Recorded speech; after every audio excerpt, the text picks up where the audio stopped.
विनय कोरेंचा जनसुराज्य पक्ष आता महायुतीमध्ये सामील झालेला आहे आणि यात सगळ्या संदर्भात एक पत्रकार परिषद सुरू आहे। आणि म्हणून साखर कारखाना दूध संघ ह्या माहिती असणाऱ्या जरी संस्था असल्या तर त्याच्या पाठोपाठ असंख्य संस्थांचं जाळं, ज्यात महिलांसाठी वेगळा उद्योग असेल, ग्रामीण डिपार्टमेंटल स्टोअर असेल, ग्रामीण सहकारी बँक असेल, केजी पासून पीजी पर्यंत सगळ्या उच्च शिक्षणाच्या सोयी असतील, अपारंपरिक ऊर्जा क्षेत्राशी निगडीत, ज्यात अब्दुल कलामांनी त्यांच्या पुस्तकात विशेष वारणेचा उल्लेख केला की कार्बन न्यूट्रल व्हॅली जशी वारणा व्हॅली तयार होऊ शकली, त्या दृष्टीनं ह्या देशानं एक स्वप्न म्हणून बघितलं पाहिजे। हे जे काही त्या परिसरात आम्ही मंडळींनी काम केलं हे सर्वदूर व्हावं आणि खऱ्या अर्थानं सुराज्य ही संकल्पना साकारावी आणि म्हणून खरं तर हा निर्णय करायचा आम्ही ठरवलं। आज सुद्धा मुख्यमंत्र्यांच्या बरोबर सकाळी जवळजवळ अर्धा-पाऊण तास या सगळ्या विषयांच्यावर आम्ही चर्चा केल्या।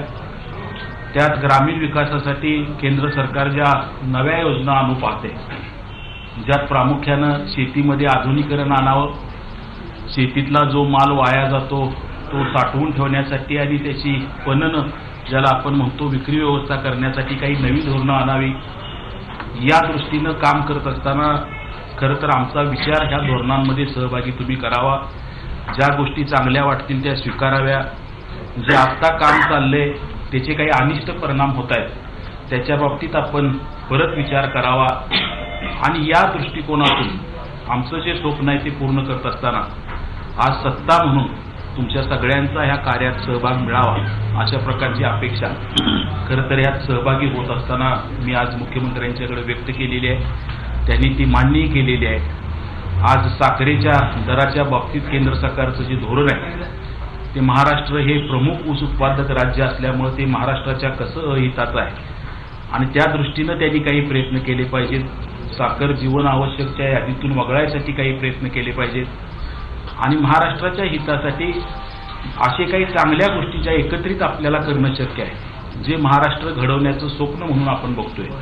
त्यात आपल्याला काही चांगलं काम करता यावं आणि येईल ह्या अपेक्षेतून खरं तर हा निर्णय आम्ही घेतलेला आहे आणि निश्चितपणानं दोघांनाही आणि महाराष्ट्रालाही या निर्णयाचा चांगला फायदा होईल असा विश्वास मला स्वतःला ह्या निमित्तानं वाटतो। फेरविचार करावा असं जे सांगितलं तुम्ही, त्या कुठल्या कुठल्या गोष्टी ज्याच्यात फेरविचार करावा? प्रामुख्यानं साखर ही जीवनावश्यक म्हणून काढली पाहिजे। आज भारतात साखरेचं शॉर्टेज असताना सुद्धा सरकार दबाव आणून साखरेचे भाव जे पाडायला लागले याच्याबद्दल पुनर्विचार झाला पाहिजे। 78% साखर उद्योगांना लागते, जी खाण्यासाठी लागतच नाही आणि मग महागाई वाढते या नावाखाली 78% उद्योगांचा फायदा करणारं जे धोरण आज स्वीकारलं गेले ते ऊस उत्पादकाला मारक आहे आणि ते बदललं पाहिजे। जीवनावश्यक म्हणून साखर काढली तर हा प्रश्न संपेल आणि इंटरनॅशनल पॅरिटीवर खरं तर कधी ना कधी आपला कृषी व्यवसाय आणल्याशिवाय आज जे अंतर पडले शेती आणि शेती सोडून असणारे जे काही अर्थकारणाची साधनं आहेत ते आपल्याला संपवता येणार नाहीत। हा विषय मी आज प्रामुख्यानं त्या ठिकाणी मांडला। महाराष्ट्रात अमोल महानंदाने आहे एवढ्या दिग्गज कंपन्या असताना गुजरातच्या दिग्गज अमोलला दुष्टमाप देण्यात आलं महाराष्ट्रात, त्याबद्दल आपण काय सांगता? माझ्या माहितीप्रमाणे खरं तर अमोलला जे झुकतं दिलं गेलं हे आत्ता दिलं गेले असं नाही।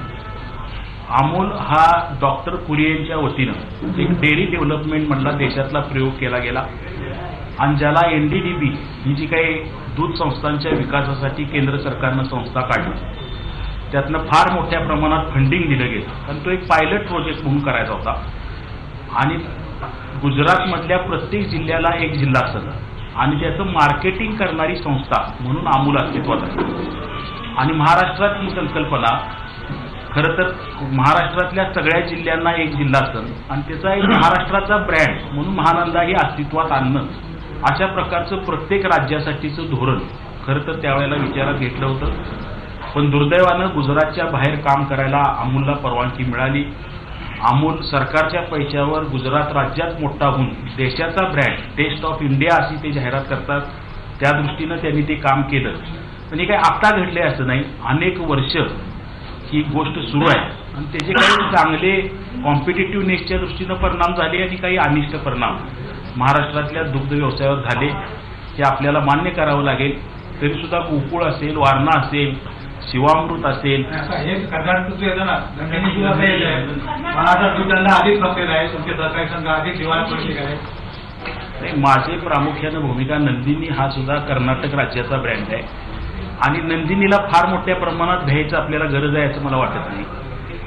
आणि महाराष्ट्रातले जे संघ एक सिंगल ब्रँडवर चालवायचे का वेगवेगळ्या मल्टी ब्रँडवर चालवायचे किंवा सगळ्या कॉपरेटिव्हचा एक ब्रँड करायचा, म्हणजे असे काही धाडसी निर्णय महाराष्ट्रातल्या दूध उत्पादकासाठी आपल्याला घ्यावे लागतील. ह्याच्या बाबतीत आम्ही एकदा विचार केला होता. सगळे संघ आम्ही एकत्र बसलो होतो आणि प्रॉडक्ट वाईज इंटर कॉम्पिटिशन करण्यापेक्षा एक महाराष्ट्राचा कॉपरेटिव्हचा ब्रँड अस्तित्वात आणावा याचा एक साचा सुद्धा तयार केला होता आणि निश्चितपणानं त्याच्यावर काम आपल्याला करता येईल आणि ते यशस्वीही करता येईल. त्यात काही फार अडचण येईल असं मला वाटत नाही. सरकारचं आर्य ब्रँड गेल्या कित्येक वर्षामध्ये अतिशय चांगलं चाललं होतं, पण मग त्याला का बरं नाही किंवा आता त्यांचं त्यामुळे सांगितलं की एकच ब्रँड हा आर्य ब्रँड राहणार आहे, मग त्याला आपलं काय उत्तर?